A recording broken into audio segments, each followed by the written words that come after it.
Welcome, ladies and gentlemen, to another predictions video on the channel today. It's a special one. It is playoff prediction time. I am live from just outside of Darlington, South Carolina, and I am here for the first playoff race of the season, the Southern 500 at Darlington.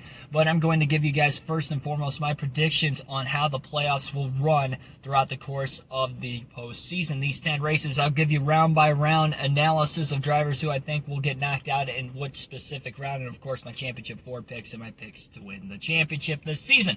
First and foremost, we're going to go over the preseason predictions. So of the 16 driver playoff field, I predicted 12 of the 16 drivers correctly to make the playoffs at the start of the year. Of course, Kyle Larson was one of them, so you can almost kind of exclude Kyle Larson. Obviously, I had him making the playoffs, and things obviously didn't go well during that COVID break that he was out of a ride. And Matt Kenseth took the role there, so I don't really want to count that as a strike necessarily. But I did have Chris Buescher winning an oddball race at Talladega. I did have Christopher Bell getting his first career win. Neither of those two things happened. And Eric Jones, who obviously just missed the playoffs this season as well.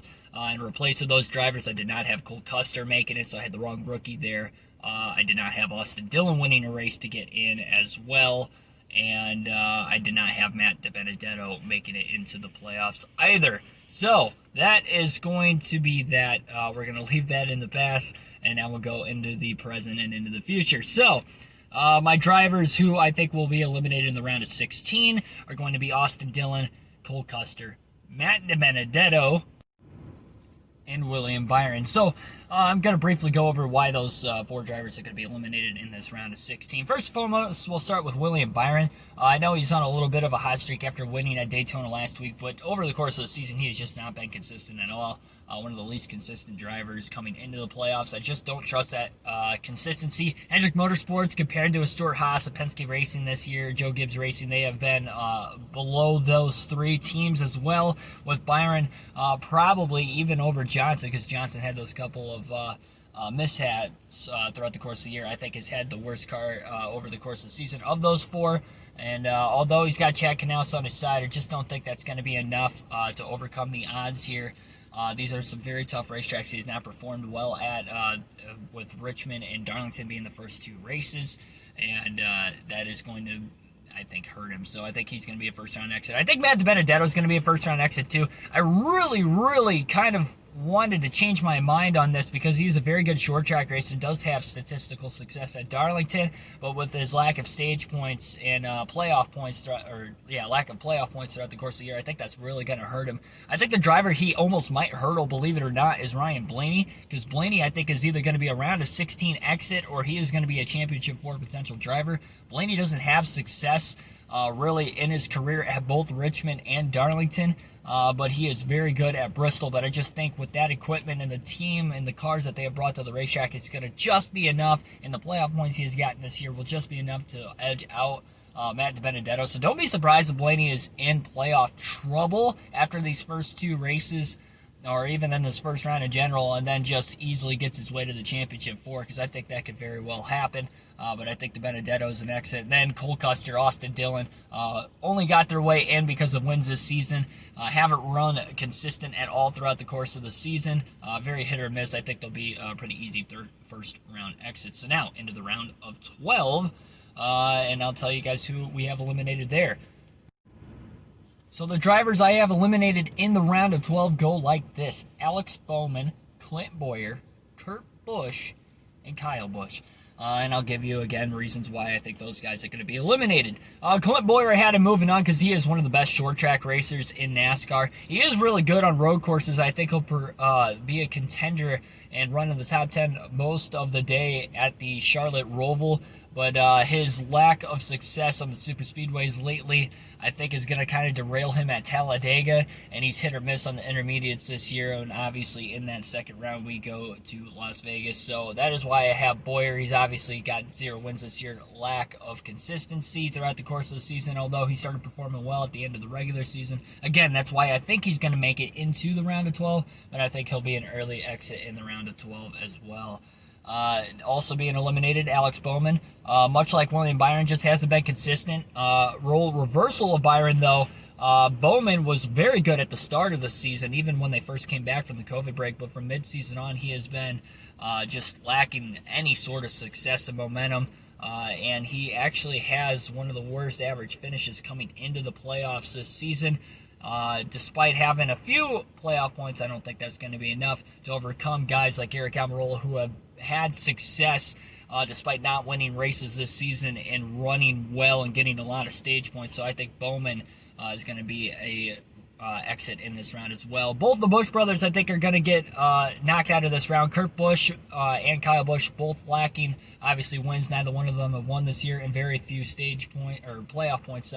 And I think that's why those two are going to get derailed. Kyle Busch, of course, the defending champion. My preseason prediction to win his third title. I just don't think that's going to be enough for Kyle Busch to overcome the odds. I think he'll get in a big one at Talladega, and if he ends up doing that, he's going to be really behind the 8 ball going into the Charlotte Roval. We know there, even though Kyle Busch can get his way around road courses, not as much to the likes of, say, Truex and Elliott.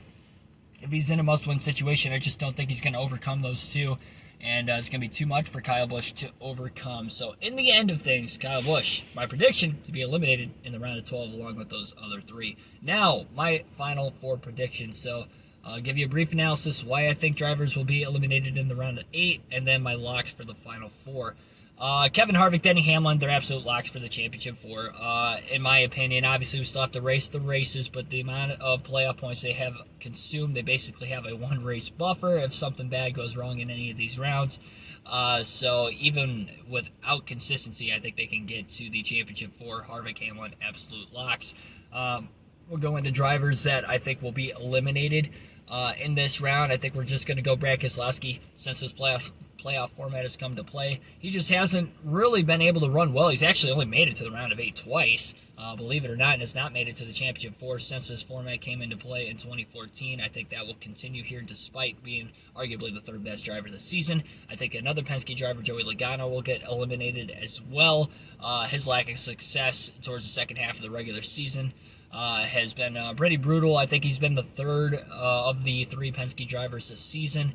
Despite having 2 wins very early in the year, both before the COVID break. I think that really hurt that team all the way around, despite having a great crew chief and a great driver, past champions, both between crew chief and driver. But I just don't think that's going to be enough. And Aric Almirola, lack of playoff points is going to hurt him finally coming into the round of 8 in my prediction. Despite running very consistent throughout the course of the season, I think that Aric Almirola will be a round of 8 exit. So now we look at the final 3 drivers who I have for those final 2 spots in the championship 4, which is Ryan Blaney, Chase Elliott, Martin Truex Jr. Truex by far has been the most consistent coming into the playoffs between those 3 drivers, but we come into that round. I think the tracks that play in, and the reason why I have Chase Elliott and Blaney in the championship 4 over Truex, despite Truex's consistency, and Elliott's got 2 wins, Blaney's got 1, Truex has 1. So similar in playoff points there between those 3. Very tough to decipher. The reason why I have Elliott and Blaney in, I think Elliott can get a win at either Kansas or Martinsville. He's won at Kansas in the past in the playoff race as well. And as far as Martinsville goes, we know Elliott has great equipment there. Year in and year out, he contends for wins, although he hasn't gotten a win yet there. I think he'll run really well. If Truex wins Martinsville, which is a very good possibility, he could very well be in the championship 4. The reason why I have Blaney is because Texas is before Martinsville, and Ryan Blaney obviously dominated that Texas race this year. I think he will get the win at Texas this season, and I think that's going to be the only reason he gets into the championship 4. It really comes down to it. I think Elliott's going to win at Kansas, and I think Blaney's going to win at Texas, and I think that's why those 2 are going to get in. It'll be really interesting because if Truex wins at Martinsville, which is very well possible, he can get the Martinsville sweep. He's won there twice in his career already now, just within the last 2 seasons alone. He's a very good possibility that he could win, and that could upset a guy like Denny Hamlin or Kevin Harvick, so don't leave that out of consideration. But my final 4 will be Harvick, Hamlin, Blaney, and Elliott. Now, championship 4. Who do I think is going to win the championship? Anticlimactically, I think it's going to be Kevin Harvick. He's been the most consistent driver this season. Denny Hamlin is a close second, but Hamlin's been nowhere as consistent as Kevin Harvick, and that is why I have Kevin Harvick getting the upper hand. Also, Harvick tends to perform much better at Phoenix probably than any other driver, especially of those Championship 4. And although Hamlin did win this race last year, I think Kyle Busch would have won the race if it wasn't for him kind of giving Hamlin the odds, knowing that Hamlin pretty much needed to win that race to get in to the Championship 4 last season. And this year it'll be a much different circumstance, obviously. I just think Hamlin and Harvick are going to dominate the day, with Harvick getting the championship win, winning the race, and the championship in Phoenix for his second career title. So those are my playoff predictions. Comment down below. What are some of your playoff predictions throughout the course of the postseason coming up?